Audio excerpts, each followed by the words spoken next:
ஓம் ஸ்ரீ குருப்பியோ நமக. நன்றாக குருவாழ்க, குருவே துணை. பரபிரம்ம ருத்ர காயத்ரி ஞானஸ்வரத்து நண்பர்களுக்கு வணக்கங்களும் வாழ்த்துக்களும்.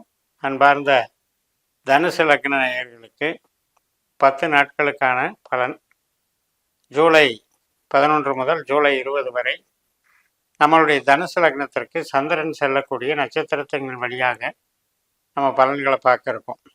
முதல் நாளான ஜூலை 11ஆம் தேதி வியாழக்கிழமை 9ஆம் வீட்டில் சந்திரன், அதாவது நம்ம லக்னத்துக்கு 9ஆம் வீடான சிம்ம ராசியில் சுக்கரனுடைய நட்சத்திரத்தில் சந்திரன் போகிறார். அப்போ சுக்கரனுடைய பலனை இன்னைக்கு தர்றதுக்கு இருக்கார். ஆனால் சுக்கரன் நம்மளுக்கு 8ஆம் வீட்டில் இருக்கார், கடகராசியில் சனியினுடைய நட்சத்திரத்தில் இருக்கார். பட் சனி 3ஆம் வீட்டில் இருக்கிறதுனால அந்த 9ஆம் வீட்டுக்கும் 3ஆம் வீட்டுக்கும் உண்டான பலன்களை நம்ம அனுபவிக்க இருக்கோம். அதாவது தகவல் தொடர்பு மற்றும் ஒரு இடம் மாற்றுறது, அக்ரிமெண்ட் போடுறது, புது நபர்களை சந்திக்கிறது, சிறு பிரயாணம் போகிறது, இது மாதிரி ஒரு சந்தோஷமான நிகழ்வுகளுக்கெல்லாம் சாதகமான நாளாக இன்னைக்கு அமையும். மதியம் 1 மணி 3 நிமிஷத்துக்கு மேலே சூரியனுடைய நட்சத்திரம். சூரியன் நல்லா தான் இருக்கார். ஆனாலும் கூட நமக்கு ஒரு போட்டி, பொறாமை, அடுத்தவங்களுடைய ஆதிக்கம் இதெல்லாம் கொஞ்சம் இருந்தாலும் கூட அதிலிருந்து மீண்டும் நீங்கள் உங்களுடைய திறமையை காட்டி வரக்கூடிய நல்ல நாளாக அமையும். மறுநாள் வெள்ளிக்கிழமை ஜூலை 12ஆம் தேதி சாயந்தரம் 4 மணி 8 நிமிஷம் வரைக்கும் இந்த உத்தரம் நட்சத்திரம், சூரியனுடைய நட்சத்திரம். அதனால் இதில் சிறப்பாக உங்களுடைய திறமைகளை வெளிப்படுத்தி மேலதிகாரிகளுடைய அங்கீகாரம் வாங்கிறது, நமக்கு மேலே இருக்கிறவங்களுடைய ஆசீர்வாதம் வாங்கிறது, அவர்களுடைய உதவிகள் நமக்கு கிடைக்கிறது, இதுக்கெல்லாம் சாதகமாக இருக்கும். தெய்வ அனுகூலம் உண்டாகும். குடும்ப சார்ந்த விஷயங்களும் நன்மையாக இருக்கும். மறுநாள் ஜூலை 13ஆம் தேதி சனிக்கிழமை நைட்டு 7 மணி 14 நிமிடம் வரைக்கும் அஸ்தம் நட்சத்திரம்.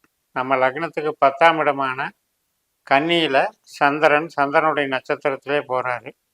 அதே 10ஆம் இடத்துல தான் கேது அந்த அஸ்த நட்சத்திரத்திலே இருக்கார். 6ஆம் இடமான ரிஷபராசியில் குரு சந்திரனுடைய இன்னொரு நட்சத்திரமான ரோகிணியில் இருக்கார். அப்போ இந்த 6ஆம் இடம் 10ஆம் இடம் நமக்கு வலிமையாக செயல்படுதுன்னு அர்த்தம். அதனால் இன்னைக்கு வேலைக்கு மதிப்பு, புகழ், கௌரவம், வளர்ச்சிகள் நன்றாக இருக்கும். எக்ஸாம் எழுதுகிறவங்களுக்கெல்லாம் சக்ஸஸ் ஆகும். மாணவர்களுக்கு நல்லாக இருக்கும். மருத்துவத்துறையில் இருக்கவங்க, உணவு உடை சம்மந்தப்பட்ட தொழில் செய்கிறவங்க, அனைத்து விதமான தொழிலுக்கும் நன்மைகள் நடக்கக்கூடியது. எக்ஸ்போர்ட்டு இம்போர்ட்டு செய்கிறவங்க, நீர் திரவம் சார்ந்த, துறைமுகம் சார்ந்த, கடல்படு பொருள்கள் சார்ந்த வியாபாரம் பண்ணுறவங்க, எல்லா விதத்திலையும் நன்மைகளை தரக்கூடிய நல்ல நாளாக அமைக்கணும். இது ஒரு குருச்சந்திர யோகமாக வேலை செய்யும். என்னதான் நமக்கு சந்திரன் அஷ்டமாதிபதியாக இருந்தாலும் கூட தொழிலுக்கும் உழைப்புக்கும் அவர் கெடுதல் பண்ண மாட்டார். ஏன்னா நமக்கு பணம் தர்ற கிரகமே சந்திரன் தான். நம்ம லக்னத்துக்கு 2ஆம் இடமான மகர ராசியில் திருவோணமாக இருக்குது, இப்போ பணஸ்தானத்தில். 10ஆம் இடமான தொழில் ஸ்தானத்தில் அஸ்தமாக இருக்குது. 6ஆம் இடமான உழைப்பு சர்வீஸ் ஸ்தானத்தில் ரோகிணியாக இருக்குது. அதனால் சந்திரன் தான் நமக்கு தொழிலுக்கு பக்கபலமாக இருக்கக்கூடிய ஒரு கிரகம். அந்த நட்சத்திரம் நமக்கு நன்மை செய்யும்.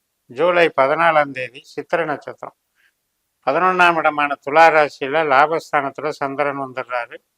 செவ்வாய் போல் செயல்படுறாரு. செவ்வாய் ரிஷபராசியில் கார்த்திகை நட்சத்திரமான சூரியனுடைய நட்சத்திரத்தில் இருக்கிறதுனால வேலைக்கு இன்னைக்கு சிறப்பாக இருக்கும். வளர்ச்சிகள் நன்றாக இருக்கும். அதாவது ஆக்டிவாக வேலை பார்ப்போம். சில எதிர்ப்புகள் வந்தாலும் அதை சமாளித்து அதை திறம்பட அதில் இருக்கிற ப்ராப்ளத்துக்கெல்லாம் சொல்யூஷன் கிடைச்சிடும். அதனால் எதிரிகள் வெற்றி, வழக்கில் வெற்றி, நன்மைகள் சத்துரு ஜெயமாக இன்னைக்கு நன்றாக இருக்கும். ஜூலை 15ஆம் தேதி சுவாதி நட்சத்திரம். லாபஸ்தானத்தில் துலா ராசியில் சந்திரன் ராகு மாதிரி செயல்படுறார். இப்போ ராகு நம்ம லக்னத்துக்கு 4ஆம் வீட்டில் இருக்கார். 4ஆம் வீடுங்கிறது என்ன அப்படின்னா ஒரு படபடப்பு, பரபரப்பு, சொந்த பந்தம், தாய், மனை, பூமி, வாகனம், இந்த மாதிரி ஸ்தானத்தில் ராகுங்கும்போது அது கொஞ்சம் சலசலப்பை உண்டாக்கிட்டு இருக்கும். அதாவது உறவுகள் சார்ந்த ஒரு அதிருப்தியை கொடுத்துக்கிட்டே இருக்கும். ஆனால் ராகு உட்கார்ந்த நட்சத்திரம் புதனுடைய நட்சத்திரம். அதுவும் போய் 8ல் உட்கார்ந்துருச்சு. 8ஆம் இடத்துல இன்னொரு புதனுடைய நட்சத்திரமான ஆயில்யத்தில் சொந்த நட்சத்திரத்துல அது உட்கார்ந்துருச்சு. அதனால் டென்ஷனை பார்த்து குறைச்சிக்கணும். உறவுகள் சம்மந்தப்பட்டது எதுலேயும் நம்ம அதிகமான ரிஸ்க் எடுக்கிற வேலைகளை இன்னைக்கு செய்யக்கூடாது. மேம்போக்காக இருந்து பட்டும் படாமல் இருந்துக்கிட்டால் உறவுகள் நன்றாக இருக்கும், வேலைக்கு பாதிப்பில்லை, நன்மையாக நடக்கும். சிறப்பான ஒரு நல்ல நாள். ஜூலை 16ஆம் தேதி விசாக நட்சத்திரம், குருனுடைய நட்சத்திரம். இன்னைக்கு நமக்கு அந்த குரு சந்திர யோகம் பேசும். ஏன்னா குரு சந்திரனுடைய நட்சத்திரத்தில் இருக்கார். அதனால நன்மைகள் நல்லா வேலை செய்யும். அந்த சந்திரனுடைய நட்சத்திரத்துல குரு போகும்போது, சந்திரன் நமக்கு லாபஸ்தானத்தில் இருக்கும்போது அது நன்மைகளை கொடுக்கும். எதிர்பார்த்த சில சிறப்புகள் எல்லாம் இன்னைக்கு கிடைக்கும். அடுத்த நாள் அனுச நட்சத்திரம், ஜூலை 17ஆம் தேதி விருச்சிக ராசிக்கு சந்திரன் மாறுகிறார். நம்ம லக்னத்துக்கு 12ஆம் இடம் விரயஸ்தானம், செலவு ஸ்தானம். அப்போ அங்கே சனியினுடைய நட்சத்திரத்துல இருக்கிறதுனால நமக்கு ஒரு புது முயற்சிகள் செய்யலாம், அல்லது ஒரு புது வேலைக்கு போகலாம், புது தொழில் ஆரம்பிக்கலாம், இப்படியெல்லாம் எண்ணங்கள் தோன்றும். அதெல்லாம் செலவுக்கு தான், பெருசாக கை கொடுக்காது. அதனால் இந்த இதில் இருக்கிற வேலையிலேயே என்ன பார்த்துக்கிட்டு இருக்கிறோமோ அந்த தொழிலையே பயன்படுத்திக்கிறது நல்லது. பொருளாதாரம் சார்ந்த புது நடவடிக்கைகள், பிறரை நம்பி செய்கிறது, இதெல்லாம் இன்றைக்கி அவாய்டு பண்ணிக்கணும். சனியினுடைய நட்சத்திரம் அப்படிங்கிறது இருந்தாலும் கூட, சனி நமக்கு சாதகமான ஸ்தானத்தில் இருந்தாலும் கூட, சனி நின்ற நட்சத்திராதிபதி குரு அந்த சனிக்கு நின்ற இடத்துக்கு சாதகமாக இல்லை. அதனால் இந்த நாளை நீங்கள் ரொட்டீன் ஒர்க்குக்கு பயன்படுத்திட்டீங்கன்னா இருக்கிற வேலைக்கு ஒரு பாதிப்பும் தராது. அடுத்த நாள் கேட்ட நட்சத்திரம், ஜூலை 18ஆம் தேதி வியாழக்கிழமை. இந்த கேட்ட நட்சத்திரம் புதனுடைய நட்சத்திரம். புதன் 8ஆம் வீட்டில் ஆயில்யத்து நட்சத்திரத்தில் இருக்கார். 4ஆம் வீட்டில் ராகு இன்னொரு புதன் நட்சத்திரத்தில் இருக்கார். ஸோ இந்த 4ஆம் ராகுவும் புதனும் இது பண்ணும்போது வேலையில் கொஞ்சம் ஒர்க்லோடு அதிகமாக இருக்கும். படபடப்பு பரபரப்பு காணப்படும்.